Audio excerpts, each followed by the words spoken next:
The moment the desk clerk smiled at me, I noticed her eyes didn't match her mouth. The smile was professional, practiced, the kind that millions of hotel employees perform hundreds of times a day.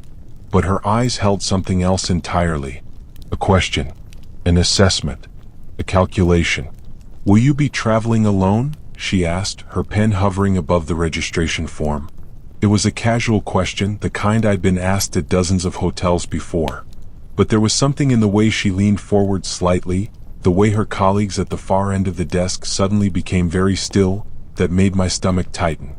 I was checking into the Grandview Hotel in Portland on a Tuesday evening in October. I'd been coming here twice a year for business for nearly 5 years. It was a mid-range establishment, nothing fancy but reliable. Clean rooms, decent breakfast, good location near the convention center.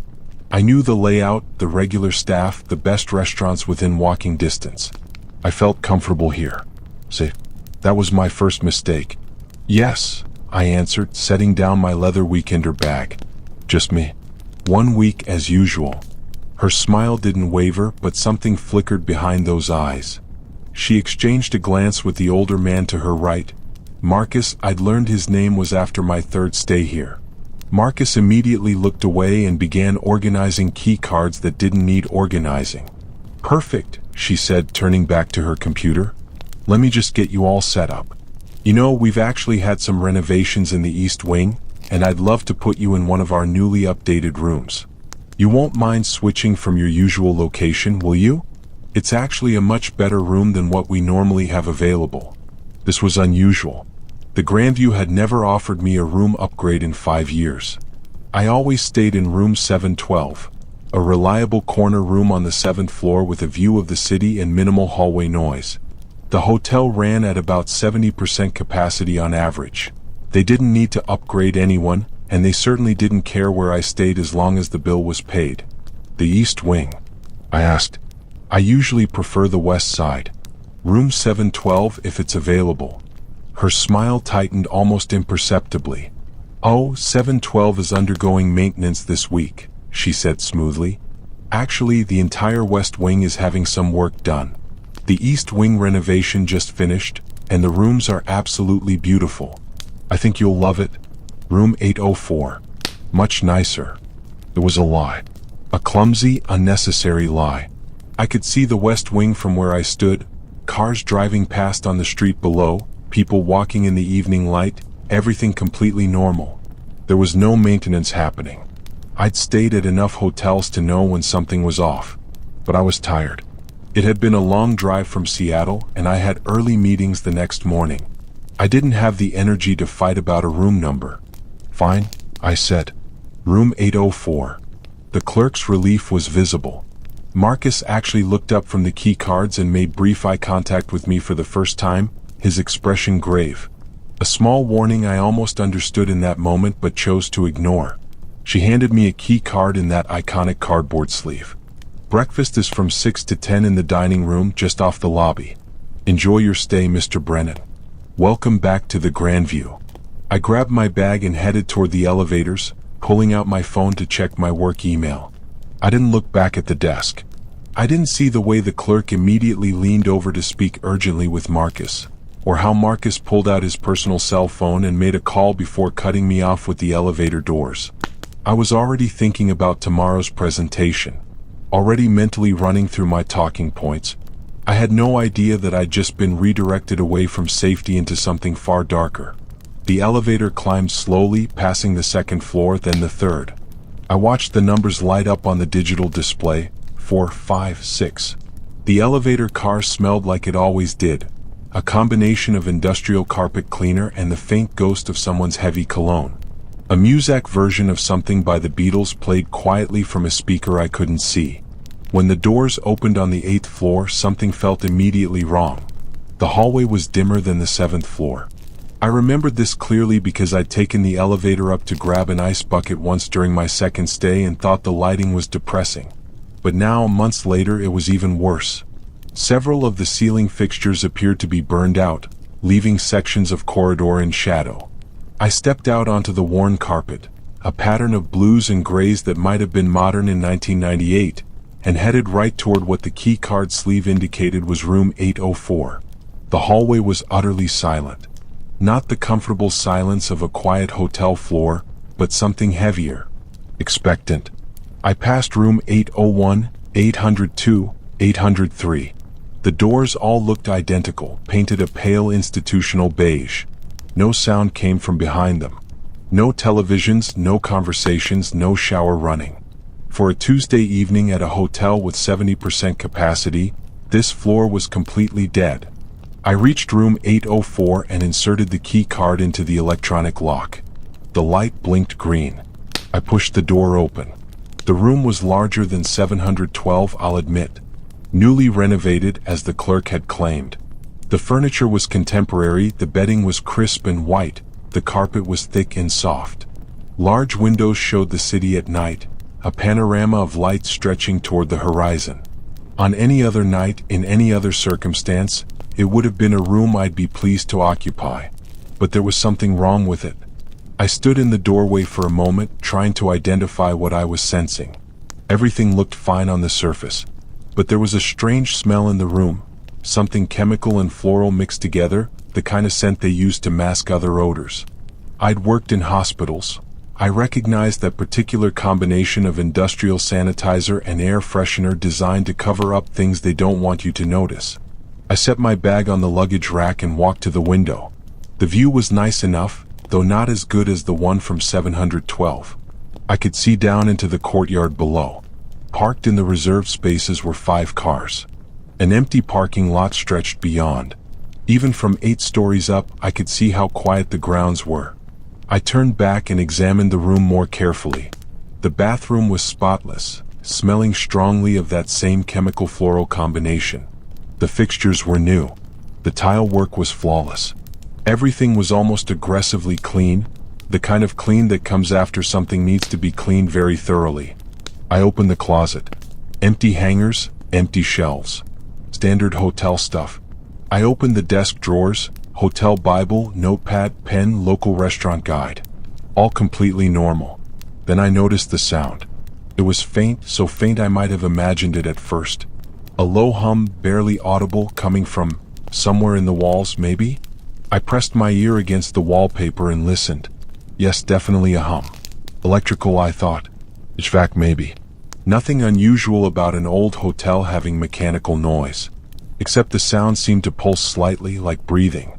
I told myself I was being paranoid. Tired from the drive, a little unsettled by the strange interaction at the desk, and now I was hearing things. Classic case of reading too much into coincidence. I unpacked my toiletries and got ready for bed. The bathroom had a rainfall shower head, genuinely nice feature, and the water pressure was excellent. I stood under the spray for longer than necessary, letting the hot water chase away the tension from the drive. When I emerged, I dried off and pulled on the mariner's t-shirt and boxer shorts I sleep in. The clock on the nightstand read 11:47 p.m. I had a 7 a.m. wake-up call scheduled. I set my phone alarm as backup, plugged the device into the charger and slid under the covers. The bed was comfortable. More comfortable than 712 if I'm being honest.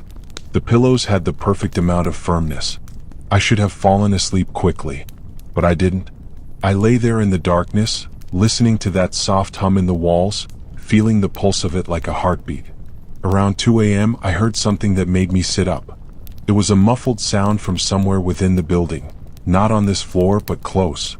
It might have been someone crying or someone being hurt, or simply a television turned up too loud in a neighboring room. It was impossible to tell exactly, but it held a quality of distress that made my skin prickle. I got out of bed, walked to the door, and looked through the peephole into the hallway. Empty. Silent. Just the dim corridor stretching in both directions, the overhead lights casting everything in a sickly yellow tint. I went back to bed and told myself to sleep. Everything was fine. I was being ridiculous. The hotel was just old, and old buildings made noises. People stayed at the Grandview all the time without incident. I'd stayed there all the time without incident. But sleep didn't come easily that night. I made it through Wednesday in a fog of exhaustion. My 7 a.m. wake-up call came and I dragged myself out of bed. The hum in the walls was still there, steady and patient. I showered again. The hot water was genuinely therapeutic, and dressed for my meetings. Breakfast was in the dining room off the lobby. I sat alone at a small table, picking at scrambled eggs and toast while reading through my presentation notes on my phone. The dining room was nearly empty. I counted 6 other guests, scattered across the spacious room like pieces on a board game that hadn't been properly deployed. 2 of them were elderly, a husband and wife who ate in silence, not making eye contact with each other or anyone else. Their presence was almost mournful. The other 4 were younger, travelers of indeterminate origin, all appearing to be alone, all eating their meals with the distracted air of people who didn't really want to be there. The breakfast attendant was a woman in her 60s with tired eyes. When I caught her attention to ask for more coffee, she hurried over, poured my cup quickly, and hurried away without making conversation. The staff seemed uniformly anxious, I noticed, skittish, like they were all expecting something bad to happen. By noon, I'd completed my first 2 presentations and was feeling more human. The business obligations were proceeding normally, potential clients were interested, follow-up meetings were being scheduled. By all exterior measures, my trip was going well. I returned to the hotel around 2 p.m. to prepare for my final presentation of the day. I rode the elevator back up to the 8th floor, keycard in hand, my mind already cycling through talking points. When the elevator doors opened, I found myself face to face with a man I'd never seen before. He was in his early 50s, wearing a maintenance uniform, blue work shirt with Grandview embroidered on the chest. He had gray threading through his dark hair and an expression of profound resignation. He looked like someone who'd made a bargain with the devil and was still waiting for the bill to come due. He was carrying a long wooden box, the kind you'd use to store things that needed protection. When he saw me, he stiffened visibly. "Afternoon," he said, trying to move past me into the elevator. "Hey," I said, stepping aside to let him pass. "What's in the box?" It was a stupid question. A question you don't normally ask strangers. But something about him, about this entire situation, was making me less careful about normal social boundaries. He paused. He looked at me for a long moment, and I saw something in his eyes that I'd seen in the desk clerk's eyes the night before. Knowledge. Fear. A desperate calculation about what to tell me. "Supplies?" he said finally. "Just supplies." "Supplies for what?" I pressed. "Room maintenance," he said, and pushed past me into the elevator car. As the doors closed, I caught one more glimpse of his face. He looked like he wanted to warn me about something, but wasn't allowed to. I stood in the hallway for a moment, unsettled. Then I continued to room 804 and unlocked the door. The room was exactly as I'd left it. My bag was on the luggage rack. My phone charger was plugged into the outlet by the nightstand. Everything was normal. And yet everything felt contaminated somehow, as if something had been changed in a way I couldn't quite perceive. I sat on the edge of the bed and tried to calm my racing thoughts. I was being ridiculous. I was reading malice into everyday interactions. The maintenance worker was just doing his job. The desk clerk had just been trying to put me in a nicer room. The other guests were just other guests. But I couldn't shake the feeling that something was deeply wrong. That's when I noticed the air vent. It was in the wall beside the bathroom, a standard rectangular vent with adjustable slats. I'd seen it when I first arrived but hadn't paid it particular attention. Now I found myself staring at it, listening to that strange hum that seemed to emanate from somewhere beyond it. I walked over to the vent and examined it more closely. The slats were closed, completely shut, sealed tight. I'd seen air vents in hundreds of hotel rooms, and they were invariably open, allowing climate control systems to do their job. But this one was deliberately sealed. Why would someone seal an air vent? I pulled out my phone and took a photo of it, not entirely sure why. Some part of me was gathering evidence, though evidence of what I couldn't say. Then I noticed something else. There was a seam in the wall around the vent. A fresh seam, the caulk still white and bright, not yet aged. It looked like the vent had been recently sealed. Recently installed, maybe. Or recently modified. I pressed my ear against the wall. The hum was louder here, definitely coming from behind the wall. It had a rhythm to it, almost mechanical. Almost deliberate. My phone buzzed. A text from my 4 p.m. meeting contact. confirming location and time. I needed to get focused. I needed to stop allowing my paranoia to take over. I had a job to do. I showered again, the luxury of having a really nice bathroom, and dressed in my business attire. I checked my presentation one final time, grabbed my keys and phone, and left the room. But as the elevator doors closed on the 8th floor, I made a mental note. I was switching rooms. Or switching hotels. Or doing something to change this situation.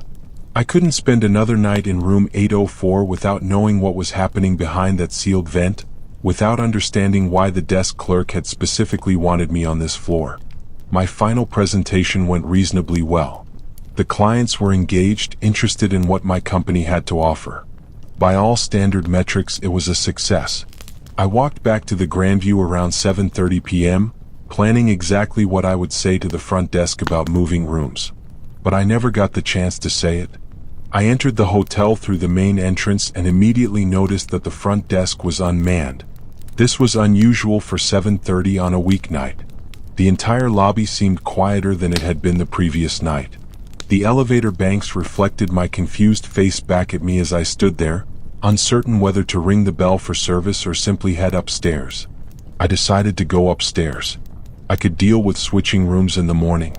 One more night shouldn't be impossible. The elevator ride seemed longer than it should have. The digital display counted up slowly, 2, 3, 4, 5, 6, and I noticed that it skipped from 7 to 8. Weird, I thought. Then it occurred to me that there probably was no 8th floor in the original building. This was likely an addition, a section added onto the hotel during renovation, which is why it had this different character. The hum in the walls suddenly made more sense. Newer HVAC, newer electrical, everything still settling and cycling in unfamiliar ways. The doors opened on the 8th floor and I stepped out. The hallway looked identical to how it had that morning, except now it was even darker. 2 more lights had burned out. The shadows were deeper, more pronounced. And there was a smell, that same chemical floral combination but stronger now. Overpowering, almost. The kind of smell that made your eyes water slightly. I walked toward room 804. As I passed room 805, I noticed something I hadn't seen before. There was a thick metal bar welded across the outside of the door, padlocked in place. Not a standard lock. Not something you'd find on any other room in the hotel. I stopped walking and stared at it. The bar was old, rust showing through the paint. It had been there for years, not months. Which meant I continued toward room 804, but now I was paying closer attention. As I walked, I started noticing other details I'd somehow managed not to see before. The carpet had stains on it, old, faded stains that might have been anything, but which nevertheless sent a chill through me. The wallpaper was slightly water-damaged in places, as if the room had been subject to repeated flooding or high moisture. And there were marks on the door frames, scuff marks, gouges, the kind of damage that would be made by what? By someone trying to force a door open? By something being dragged along the wall? I reached room 804 and inserted my key card. The light blinked green. I pushed open the door. The room looked exactly as I'd left it. My bag was still on the luggage rack. My charger was still plugged in. But the smell was much stronger here, so strong I could taste it on the back of my throat. I immediately opened the window, needing fresh air. I didn't understand what was happening. I didn't understand why I was reading menace into standard hotel features. Sealed vents, padlocked doors on other rooms, faded carpet stains. These were just things that happened in old buildings. There was nothing inherently sinister about them. But my body was reacting to something, even if my rational mind couldn't identify what. My heart rate was elevated. My hands were shaking slightly. My gut was screaming at me to leave this place. I decided to call the front desk and speak to someone about moving rooms. I picked up the phone on the nightstand and dialed extension 0 for the front desk. It rang. Once, twice, 3 times, 4 times. No one answered. I hung up and tried again. Same result, ringing into a void with no answer. I called 0 again. This time I let it ring for nearly 30 seconds before giving up. The front desk was unmanned, apparently for the entire evening. Fine, I thought. I would sleep here and deal with it in the morning. One more night. I could handle one more night. I tried to occupy myself. I turned on the television, but there were only a few channels available, most of them showing static or infomercials. I checked my email, responded to a few messages from my company's home office. I ordered a sandwich from room service, and it arrived about 40 minutes later, delivered by a young man who looked like he'd rather be literally anywhere else. "Thank you," I said, trying to seem normal, trying not to seem like the kind of guest who asked weird questions about room maintenance boxes. "You're welcome," he said, and he was already leaving before I could even attempt to start a conversation. I ate the sandwich. It was cold and somehow both dry and soggy simultaneously, the way hotel room service sandwiches often are. But I forced myself to eat it anyway, needing the calories, needing the normalcy of the action. By 9:30 p.m. I was lying in bed again, listening to that hum in the walls. Maybe I was just more attuned to it now that I'd started questioning why it existed. It had a pattern to it that I was only now beginning to notice. The hum would rise in pitch, hold steady for about 30 seconds, then drop. Rise, hold, drop. Rise, hold, drop. It was regular, mechanical, but also almost organic.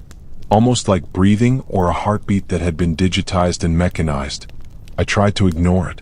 I pulled the pillow over my head. I turned up the sound on the television, putting on a news channel just to have some competing noise. But nothing could completely mask that underlying hum. Around midnight, I heard the sound again. The sound that might have been someone crying or someone being hurt. This time it was closer. This time it was definitely coming from somewhere on this floor. I got out of bed and went to the door. I looked through the peephole. The hallway was empty, but at the far end, toward room 810 I thought, or maybe 811, I could see a faint shadow. Like someone standing in the darkness of the far corridor just out of sight. I watched for nearly a minute, expecting the shadow to move. It didn't. Eventually I decided I must have been looking at the way the shadows from the dimly lit areas created an optical illusion. I went back to bed. But I didn't fall asleep. I lay there with my heart hammering, listening to the hum, waiting for another sound, and thinking about the padlocked door, thinking about the sealed vent, thinking about why the desk clerk had been so insistent about putting me in a different room. I grabbed my phone and did something I probably should have done much earlier. I searched for news about the Grandview Hotel Portland. The search results were mostly what you'd expect. Reviews on various travel sites, the official hotel website, a mention in a historical Portland database. But then I found something else. A forum post from 2019, buried on page 3 of the Google results. The title was, "Anyone else have a weird experience at the Grandview?" The post was from a user named TravelSafe2019, and it said, "I stayed at the Grandview in Portland back in September 2019 and had the most unsettling experience. The staff seemed really nervous, and when I asked to move rooms, they were very reluctant. I ended up in a room on the 8th floor, which shouldn't exist, by the way. The hotel is listed as 7 stories on the building plan, and the room smelled like chemicals. I heard strange sounds at night and found what looked like a sealed vent. When I tried to ask the front desk about it, they became hostile. I checked out early and have never stayed there again. Just wanted to warn others." There was a reply from a user named PNW Traveler. "Same thing happened to me. 8th floor room, sealed vent, the smell. I complained and the manager acted like I was crazy. Said the smell was just new carpet treatment. But why would new carpet treatment make the hum noise? Yes, I heard the hum too." And another reply from Sleepy Pete 71. "Oh my God, I thought I was losing my mind. I stayed there in 2017 and experienced all of this. The desk clerk actually asked if I was traveling alone, which seemed weird. When I said yes, they moved me to room 804. I noticed there was a padlocked door down the hall, and I was creeped out, so I packed my stuff at 2 a.m. and checked out. The front desk didn't even try to stop me or convince me to stay." There were 7 total replies on the thread. 7 people describing variations of the same experience. Sealed vents, chemical smells, humming sounds, a question about whether they were traveling alone, reassignment to rooms on the 8th floor. And then at the bottom there was a final reply from the original poster. "I just did some research on the building. The Grandview Hotel was originally constructed in 1952, but it had a major addition in 1987. That addition included And I'm not joking here, this is from the city records. A secure medical research facility on what's technically a sub-basement level, but which may also be accessible from what guests would think of as the 8th floor. There's no public information about what research was being done, but the facility was shut down in 1998 after some kind of incident. I can't find the details of what the incident was. The hotel apparently just sealed it off and pretended it didn't exist. If any of you see anything weird, please report it to the authorities. I read through the thread 3 times, each time feeling my anxiety ratchet up another notch. By the time I'd finished, my palms were sweating and my mouth had gone dry. Secure medical research facility. Shut down after an incident. Sealed off. Pretended it didn't exist. I looked at the sealed vent above my bathroom again. That white caulk that didn't look aged. That fresh seam. What if it had been resealed recently? What if someone had reopened whatever sealed passages existed and then closed them again? The hum seemed louder now that I understood what I might be hearing. Was it old HVAC from the 80s? Or was it something else? Something active? Something being used? I needed to leave this room. I needed to leave this hotel. It was past midnight, but I didn't care. I'd pack my bag and check out at the front desk, pay a cancellation fee if necessary, and drive to a different hotel. The Hilton 2 blocks away. The Holiday Inn on the corner. Anywhere but here. I started throwing my belongings into my bag. I moved quickly, my movements jerky and driven by panic. Toiletries from the bathroom. I didn't bother organizing them, just shoved everything into my makeup bag. Clothes from the drawers, socks, underwear, everything. I unplugged my charger and wrapped the cord around the brick, shoved it into the side pocket. I was fully packed within 5 minutes.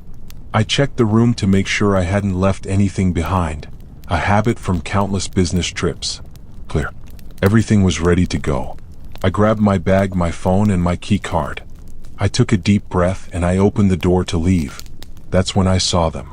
There were 3 people standing in the hallway directly across from my door. I hadn't heard them approach. I hadn't heard any sounds at all suggesting that anyone else was on this floor. But there they stood, motionless, staring at me with an intensity that made my blood freeze in my veins. The first was the desk clerk from the night before.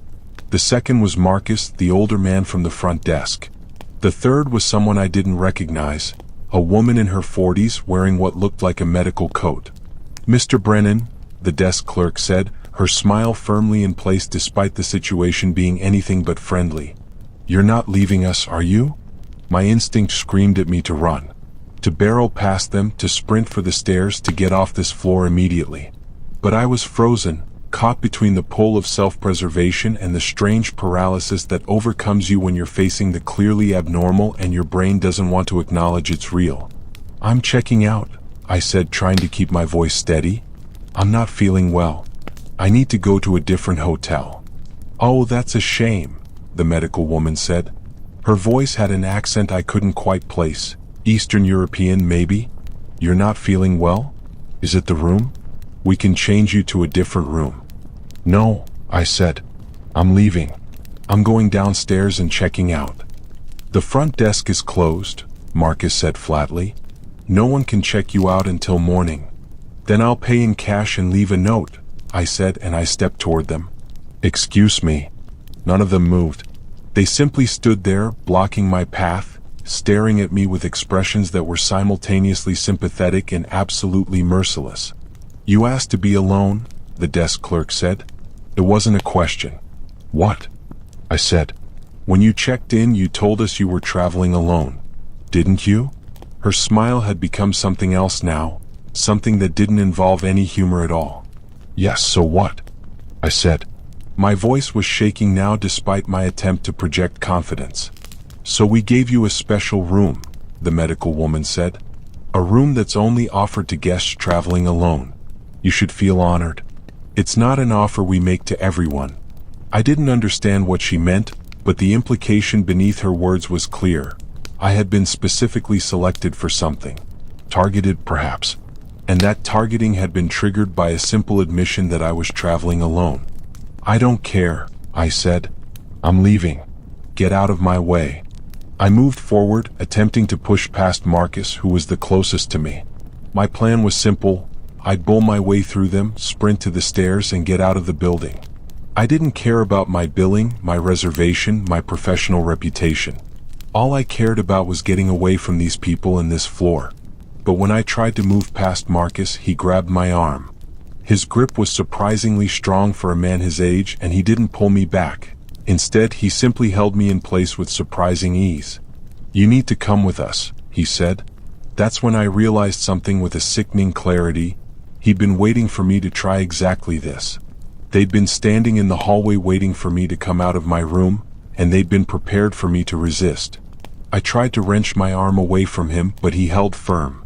The desk clerk stepped toward me, and I could see now that her eyes had gone completely cold. Whatever pleasantness she'd maintained was gone, burned away to reveal something underneath that had no regard for human welfare at all. "Don't struggle," she said. "You'll hurt yourself." That's when I moved. Real panic took over, overriding all the social conditioning that had been keeping me paralyzed. I yanked my arm hard, and Marcus's grip slipped. I stumbled backward, nearly dropping my bag, and I turned and ran down the hallway toward the far end of the corridor. Behind me, I could hear them following. Not running, they didn't need to run. Their footsteps were measured, calm, almost certain. They were moving like people who already knew where this situation was heading. I reached the far end of the hallway and saw a door marked "Stairs" with an emergency exit symbol. I hit the door at full speed, burst through it, and found myself in a stairwell. I took the steps 2 at a time, my bag thumping against my leg, my phone clutched in my hand. Behind me, I could hear the stairwell door open again. They were following me down. Still not running. Still calm. 7 flights down. I had to make it 7 flights down. The ground floor seemed impossibly far away, but I pushed myself harder, my legs burning with effort and adrenaline. I was on the landing between the 4th and 3rd floors when I made the mistake of looking back. They were above me, moving down the stairs with inexorable purpose. The medical woman was in front now, and she was smiling. I continued down. 3rd floor landing. 2nd floor landing. And then I hit the ground floor and threw myself against the door that would take me into the lobby. The door didn't open. It was locked. I stared at it in disbelief. A stairwell door couldn't be locked from the outside. It was a fire code violation. But it was locked. The electronic mechanism refused to respond. Behind me, I heard their footsteps on the final set of stairs. In desperation, I did something I'd never have normally considered. I pulled out my phone and I started recording video. I aimed it at the stairwell door, then turned it to capture the 3 figures coming down the stairs toward me. "These people are holding me against my will," I said to the camera. "This is the Grandview Hotel in Portland, and I'm being held here against my will. My name is David Brennan, and if something happens to me..." The medical woman reached out and snatched my phone from my hands. I hadn't seen her move so quickly. One moment she was 3 steps above me, the next she was right in front of me, and my phone was gone. "Interference is not permitted," she said. I swung at her without thinking. It was a wild, panicked punch that she easily sidestepped, which left me completely off balance and vulnerable. Marcus grabbed me from behind, getting his arm around my neck and shoulders in a restraining hold that I absolutely could not escape from. I thrashed and kicked, but it was useless. Marcus was stronger than he looked, and the desk clerk had moved closer, holding something in her hand. A cloth. The smell hit me a moment before the cloth covered my face, that same chemical floral smell that permeated the 8th floor. I held my breath. I knew what this was. Chloroform maybe, or some modern equivalent. Some anesthetic that would put me out without causing permanent damage. They wanted me alive and cooperative, so they were going to render me unconscious. I held my breath for as long as I could. 7 seconds. 10 seconds. 15 seconds. My lungs burned. My vision started to darken around the edges. But I couldn't hold it any longer. I gasped for breath and the fumes filled my lungs. The last thing I felt before the world went black was Marcus supporting my falling body and the medical woman saying, "Subject is unconscious. Transport to prepared space for intake evaluation." I woke up in a place that had no logical connection to the waking world. I was lying on something that felt like a hospital bed, but the room around me was wrong in ways I couldn't immediately articulate. The walls were painted a pale green, but the paint was flaking in places, and beneath it I could see older paint, multiple layers of older paint, suggesting this room had been repeatedly painted over with the intention of covering up something. The lighting was bright but colorless, coming from panels in the ceiling that gave off a faint humming sound. That same hum I'd heard in the walls of room 804. Now I understood what it was. Power. Electricity running through equipment I couldn't see but that I could sense was nearby. My head throbbed with the kind of pain that follows anesthesia. My mouth was dry. My eyes felt like they'd been taped open while I slept. I tried to move my arms and found that I couldn't. Soft restraints, the kind used in medical settings to prevent patients from thrashing and hurting themselves, held my wrists and ankles. They weren't painful, just immobilizing. The kind of restraint designed for someone who needed to be kept in place but not harmed. I was trying to process this when a door I hadn't noticed before slid open. The medical woman entered, carrying a clipboard and wearing a surgical mask pulled down to her neck. In the fluorescent light, I could see she was younger than I'd initially thought, maybe early 40s instead of mid-40s. Her name tag read Dr. Elena Korsakov, Research Director. "Welcome," she said, pulling up a chair beside the bed. "I'm sure you have many questions. I will answer what I can." "Where am I?" I demanded, my voice hoarse from the anesthetic. "What do you want with me?" "You're in the research facility beneath the Grandview Hotel," she said calmly, as if she were explaining something routine. "You're in what we call the intake observation room. And what we want with you is quite simple. You've been selected for participation in a long-term medical research study." "I didn't consent to any research study," I said. "Let me go." "No. This is kidnapping. This is false imprisonment." Dr. Korsakov smiled sadly. "You're upset. This is normal. All of our subjects are upset initially. The chloroform makes the transition difficult. You'll feel better in a few hours. Your body needs rest."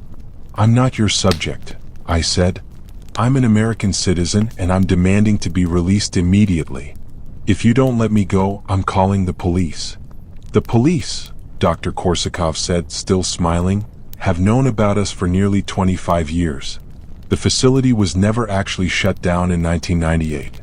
It was simply moved deeper underground, made more secure. The incident in 1998 that supposedly caused us to close? That was deliberate. A cover story. A way to make it seem like we'd been stopped, when in fact we simply became more careful." My stomach twisted. "What kind of research?" "Neurobehavioral optimization," she said. "We study the human brain's potential for modification through carefully calibrated stimuli. We've made remarkable progress. Some of our long-term subjects have developed genuinely remarkable abilities." "Subjects? How many people are you holding here?" "At present, we have 15 active subjects. They're housed on the lower levels. You'll meet them soon enough, once you've completed your intake evaluation." "I'm not staying here," I said, pulling at the restraints. They were padded, well-designed. They wouldn't give. "Let me go and I won't report this. You can keep whatever research you're doing hidden. I'll never tell anyone." "You'll tell everyone," Dr. Korsakov said, not unkindly. "You're an honorable person, Mr. Brennan. I've read your background. You volunteer at the Seattle Community Hospital. You donate regularly to charitable causes. You have strong moral convictions. You would absolutely feel obligated to report us to the authorities. And so we can't let you go." "Then what?" I asked.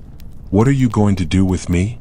"That depends on your intake evaluation," she said. "We'll run a series of tests. Neurological, psychological, physiological. We'll determine your baseline cognitive abilities, your pain tolerance, your resistance to various forms of psychological stress. Based on the results, we'll place you in the program that seems most suited to your particular profile. Some of our subjects participate in mild studies, memory alteration, perception modification. Others engage in more intensive research. But all of them contribute to human knowledge." "This is insane," I said. "This is completely insane." "Perhaps," Dr. Korsakov said. "But it's also happening. And there's nothing you can do to stop it." She stood up, tucking her clipboard under her arm. I'll have someone bring you water and food in a few hours. Your restraints can be loosened once we confirm you won't attempt to harm yourself or escape. If you comply with our instructions, you'll find the experience tolerable. If you resist," she shrugged. "Well, resistance makes everything more difficult." She left, the door sliding shut behind her with a pneumatic hiss. I was alone again in the fluorescent brightness, my heart pounding so hard I thought my ribs might crack. I tested the restraints carefully. They were firm but not painfully tight. Medical restraints designed for safety, not punishment. I tried to think of how to escape, but the truth was clear. I was far underground in a facility designed to be secure, surrounded by people who'd been doing this for 25 years. They knew what they were doing. They'd specifically targeted me because I was traveling alone. Because I had no one in Seattle who would immediately notice I was missing. I was probably scheduled to fly back the following Tuesday, which gave them 5 days before anyone at my company would start wondering where I was. And by then, I could be reprogrammed into compliance or hidden so deep that no one would ever find me or anything else they wanted to do with me. Over the next several hours, I was processed like a piece of industrial equipment being moved through a factory. A nurse came and took blood samples. Multiple tubes, enough blood for extensive testing. She was professional, efficient, and said nothing to me beyond the bare minimum necessary for her job. When I asked her where we were, she pretended not to hear me. A neurologist attached electrodes to my scalp and ran what appeared to be an EEG test. He barely made eye contact, and when I asked him if he was doing this voluntarily or under duress, he responded only with, "Stay still, please." A psychologist administered a battery of written tests. IQ tests, personality assessments, psychological profiles. Questions designed to map out the interior landscape of my mind. I considered refusing to participate, but what was the point? They'd already kidnapped me. Filling out a questionnaire wasn't going to make my situation worse. Somewhere in the afternoon, I had no way to tell what time it actually was, Dr. Korsakov returned. "Your initial results are very promising," she said, pulling up a chair. "You have an above-average IQ, strong psychological stability, good emotional regulation. You're exactly the type of subject who typically performs well in our programs." "I want to contact my family," I said. "I want to speak to a lawyer." "I'm afraid that's not possible," Dr. Korsakov said. "But I want to make something clear to you, Mr. Brennan. The situation you're in is irreversible. Struggling against it will only cause you pain. We have protocols for difficult subjects, but they're not pleasant. I'd prefer not to have to use them. So what do you want me to do?" I asked. "Just accept this? Just participate in whatever experiments you're planning? I want you to understand that your old life is over," she said quietly. "David Brennan, the traveling businessman from Seattle, no longer exists. That person has been removed from his normal context and placed in a new one. The question is, will you adapt to the new reality, or will you resist? And if I resist? Then we have medications that help with adjustment. They're not permanent, but they do make the transition easier, less traumatic. Many of our subjects ultimately thank us for the treatment. They recognize that they were clinging to an old identity that no longer served them." "You're going to drug me into compliance," I said. "Only if necessary," Dr. Korsakov replied. "I prefer willing participation. The results are better when the subject is cooperative. But yes, if you force us to, we have other options." She left me with that cheerful threat. The restraints were loosened that evening. I was given water and a tray of food, bland but nutritious, prepared clearly with some understanding of dietary requirements. I was informed that I could move around the room, use the bathroom, which was attached to the room, but that leaving would be unwise. The facility was secured with multiple locks, and any attempt to escape would result in corrective measures. I spent the night alone, listening to the hum that was everywhere in this place. It wasn't the hum of HVAC anymore, now that I understood where I was. It was the hum of research equipment, of monitoring systems, of the infrastructure of an illegal medical facility operating beneath a legitimate business. The next morning, as far as I could determine from my phone's clock, which they'd returned to me before discovering it contained no signal, Dr. Korsakov came to collect me. "You'll be moved to the main research area," she said. "You'll meet some of your fellow subjects. I think you'll find them quite fascinating." She led me through a series of corridors. The facility was much larger than I'd realized. Multiple branching hallways, some leading to other observation rooms where I could glimpse other people lying in beds. Some were connected to monitoring equipment. One appeared to be strapped down. How many people, I wondered, had been brought here over 25 years? How many were still alive somewhere in this facility, or had simply disappeared entirely? The main research area was at the end of a long corridor. It was a large open space, maybe 50 feet by 100 feet, that had been divided into sections by temporary walls. Each section contained equipment, monitoring stations, observation areas. It looked like a high-tech laboratory had been constructed entirely underground, in the basement of a hotel no one knew existed. And there were people. 15 subjects, Dr. Korsakov had said. I could see maybe 8 of them in various sections of the space, engaged in different activities. One was in a sensory deprivation tank, floating in liquid darkness. Another was in a chair covered in electrodes, staring at a flickering light pattern. A third was running on a treadmill, connected to various monitors, pushing her body to some limit I couldn't perceive. But what struck me most was something I hadn't expected. They seemed content. Not happy exactly, but not in distress either. They moved with purpose, with the strange acceptance of people who have been in captivity long enough that it has become their normal. A man about my age, maybe early 40s, approached us. He was in gray institutional clothing, same as what they'd changed me into during the night. "New arrival?" he asked Dr. Korsakov. "This is David," she said. "David, this is Marcus. Please don't confuse him with Marcus from the front desk. Marcus has been with us for 2 years. His program focuses on accelerated memory retention and expanded consciousness states. Show him around, will you? Let him get oriented." She left me with Marcus, and for the first time since I'd been brought to this place, I was alone with another captive. "How many of us are there?" I asked immediately, quietly. "On this level, 15 active subjects," Marcus said. "But there are other levels deeper down. Spaces they don't show you until you've been here longer. I've been here 2 years, and I've only ever seen this level and the one above us." "How did you end up here?" I asked. "Hotel guest," he said. "Traveling alone, stayed in a special room, got brought down here. Same as you. The question you're probably asking yourself is, why haven't you escaped?" "The facility is secure," I said. "It is," Marcus agreed. "But that's not really why none of us have tried seriously. It's because of what happens if you do. There are people deeper down, subjects from the old facility in 1998 who never left. The ones who tried to escape. Dr. Korsakov calls them the intensive study group. They've been here for nearly 30 years. My blood ran cold. "What do you mean they're still here?" "I mean exactly what I said," Marcus said. "They never left. They're somewhere deep below this level, and they're the reason we don't try to escape. Because if you get caught attempting escape, you get transferred down there. And nobody comes back from down there." We walked through the research area as he spoke, and he showed me the various projects.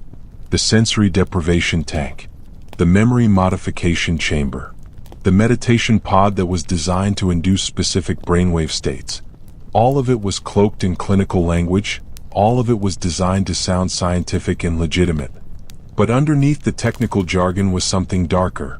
An attempt to fundamentally alter human consciousness in ways that had probably never been approved by any ethics board, any regulatory body, any legitimate institution.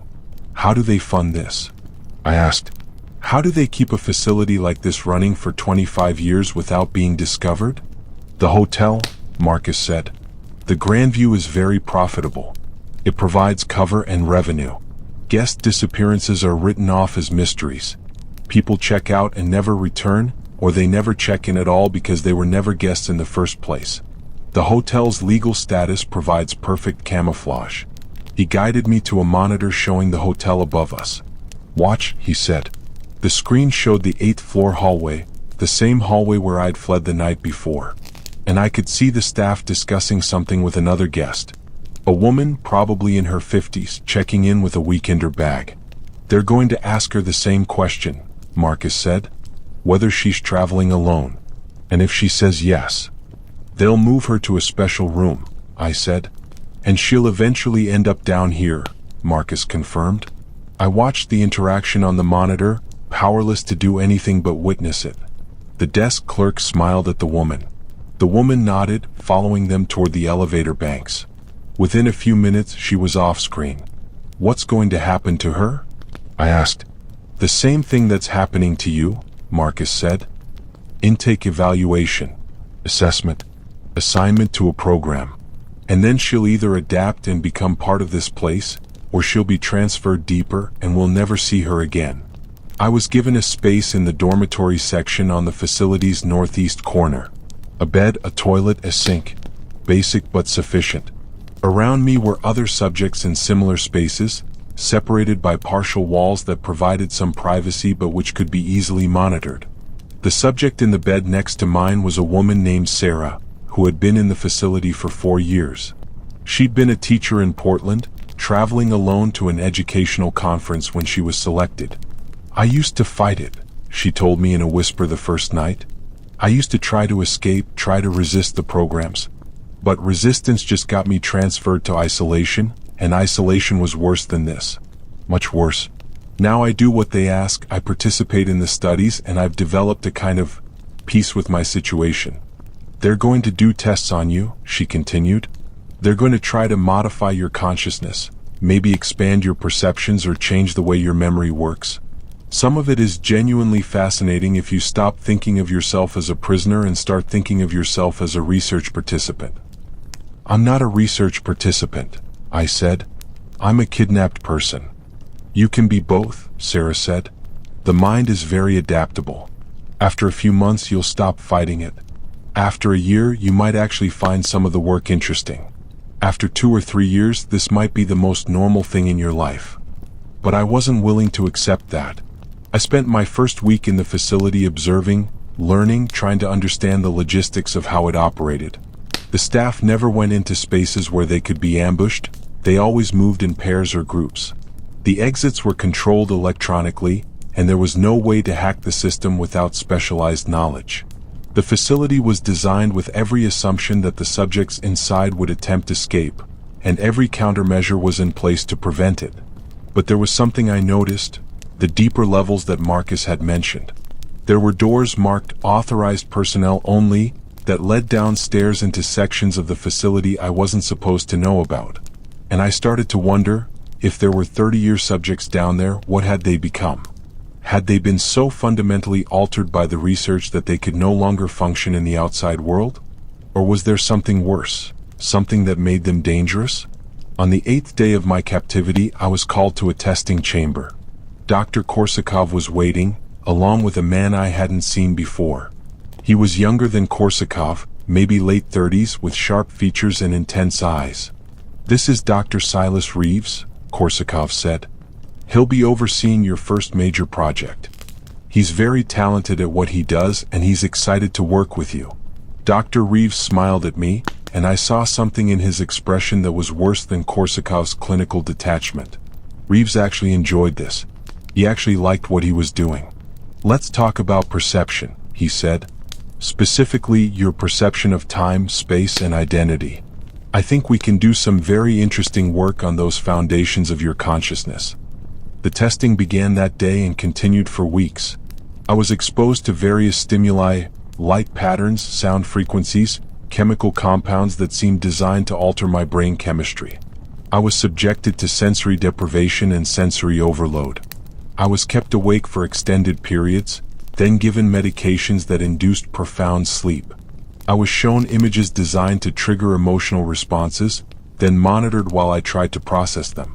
And slowly something started to happen. My sense of time began to deteriorate. I couldn't tell if I'd been in the facility for a week or a month. My memory became unreliable. I'd remember events that I was increasingly certain hadn't actually happened. And my sense of identity, who I was, what I wanted, what mattered to me, started to fragment. This was the goal, I realized.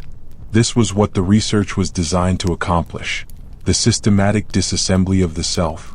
They were taking apart the foundation of who I was, piece by piece, and I was powerless to stop them.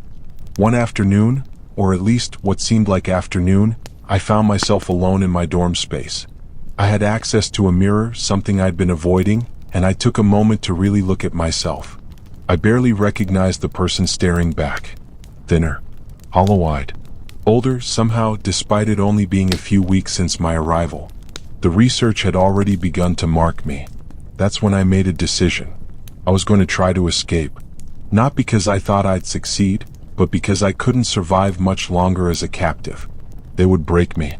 They would take apart my consciousness so thoroughly that David Brennan would cease to exist, and I'd become something else. Something that could no longer remember why escape mattered. I began observing the staff routines with extreme care.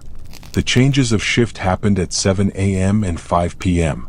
The perimeter was monitored with cameras, but there was a blind spot in the northeast corner, a section of ceiling where two camera ranges didn't quite overlap. I calculated that if I could reach that spot, I might be able to access the service tunnel that ran along the facility's exterior wall. The plan was simple and almost certainly doomed. I would create a distraction, move to the blind spot, access the service tunnel, and follow it upward until I found an exit. The chances of success were minimal, but the certainty of failure if I stayed was absolute. I recruited Marcus and two other subjects, a woman named Jennifer who'd been here for 18 months, and a younger man named Thomas who'd been here for just 3 weeks. They agreed to help, though I suspected they did so more out of solidarity with a fellow prisoner than any real belief that escape was possible. The night we planned to move, we were all administered the standard medication, something Reeves insisted improved neuroplasticity. As I was taking mine, I pocketed the tablet instead of swallowing it. If I was going to have any chance, I needed to be as clear-headed as possible. We made our move at 2 a.m. when the night staff was at its minimum. Marcus knocked over a monitor in the research area, creating a minor electrical sparking effect. Jennifer began hyperventilating, triggering her emergency alert. Thomas started complaining of severe headache, demanding medical attention. It was enough. The 4 staff members on duty moved toward the various crises, their attention diverted. I sprinted toward the northeast corner, found the low access point I'd identified, and squeezed through. The service tunnel was cramped, filled with pipes and wiring. I moved as quickly as I could, following what I hoped was an upward trajectory. Behind me, I could hear the alarm starting, a low, pulsing sound that meant someone had discovered the situation. I don't know how long I crawled through that tunnel. Time had already become elastic for me, distorted by the drugs and the research.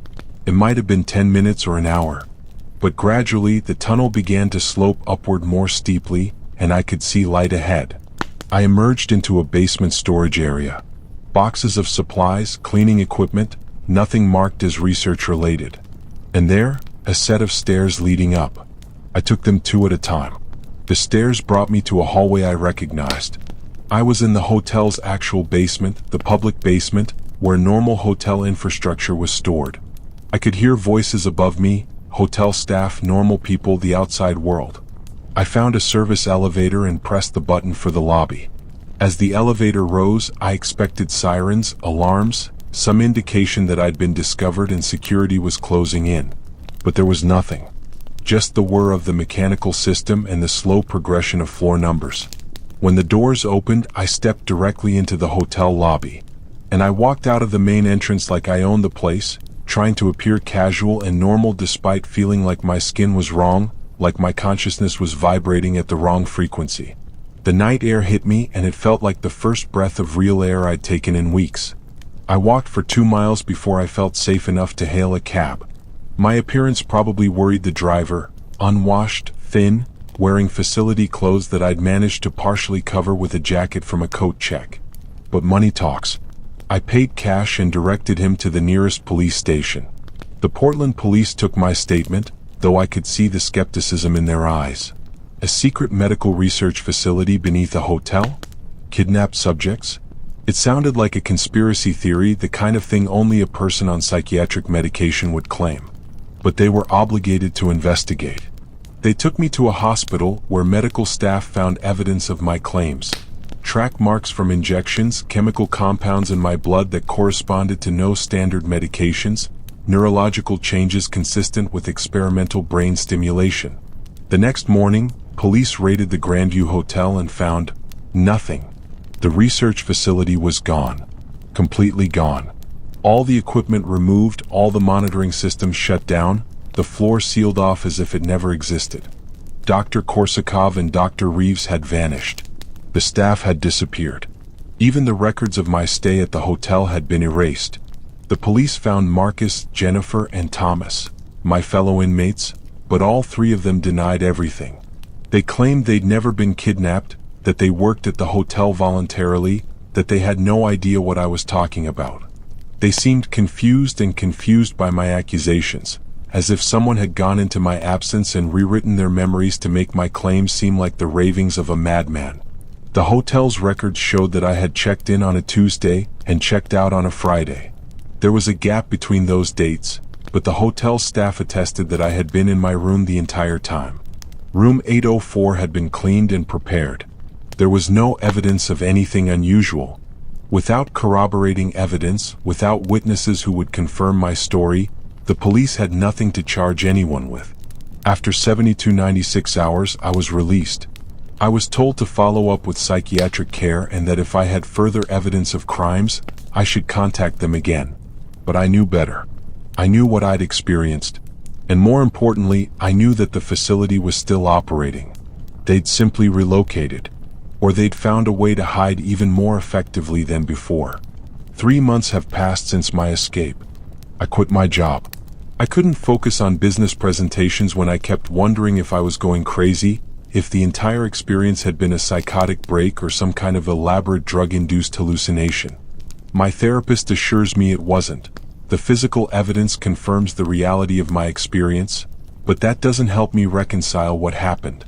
I started investigating the Grandview Hotel. I filed FOIA requests. I spoke to other travelers. I found more people online, scattered across forums and social media, who reported similar experiences. They all asked the same screening question: are you traveling alone? And I've concluded something that terrifies me. The facility was real and it's still operating. Dr. Korsakov and her team simply moved to another hotel, or multiple hotels. The infrastructure they'd built could be replicated easily once. The protocols were established. The staff knew what they were doing. I've filed reports with the FBI. I've contacted journalists. But without being able to point to a specific location, without having physical evidence beyond what's in my own blood, the authorities treat me like a conspiracy theorist. A trauma victim building elaborate narratives around a real but explicable problem. But here's what I know for certain. Somewhere in Portland, or maybe in Seattle or San Francisco or any city with mid-range hotels looking for easy money, there's a hotel, and a desk clerk, and a question asked to solo travelers. And somewhere beneath that hotel, in a facility built to hide from the world, there are 15 subjects, and 30-year-old subjects deeper down, and research that's designed to remake human consciousness. I know because I've started noticing things. When I'm in crowds, I catch glimpses of people who look like they've been chemically altered in subtle ways. People with the hollow eyes and the distant manner I remember from the facility. They blend in perfectly with normal society, invisible to everyone who doesn't know what to look for. But I can see them. And sometimes when I'm alone, I feel a presence. Something that used to be part of me, that was separated from me during the research. Dr. Reeves was working on perception alteration and identity fragmentation. What if he succeeded? What if part of my consciousness is still down there, still being researched, still developing abilities I don't understand? I have insomnia now. I can't sleep in standard hotel rooms. The environments trigger panic attacks. I can't stay in the same location for more than a few days without becoming paranoid. I can't maintain relationships because I can't explain what I experience to people who'll think I'm insane. But worst of all is knowing that others will go through what I went through. That the system will continue because it's been so carefully designed to hide itself. That I have no way to stop it. Sometimes I wonder if this was part of their plan. If they knew I'd escape. If they anticipated my attempts to expose them. If everything that's happened since my escape, the dismissal by police, the skepticism of journalists, my isolation and paranoia, If all of it is part of the research itself, maybe they wanted me to escape. Maybe I'm still a subject, still providing data. Maybe my consciousness fragmentation was designed to make me unreliable, unable to convincingly tell my story, unable to convince anyone else. If that's true, then they still have me. And there's no escape from a prison you don't believe is real. I write this account in hopes that someone will read it and recognize the truth in it.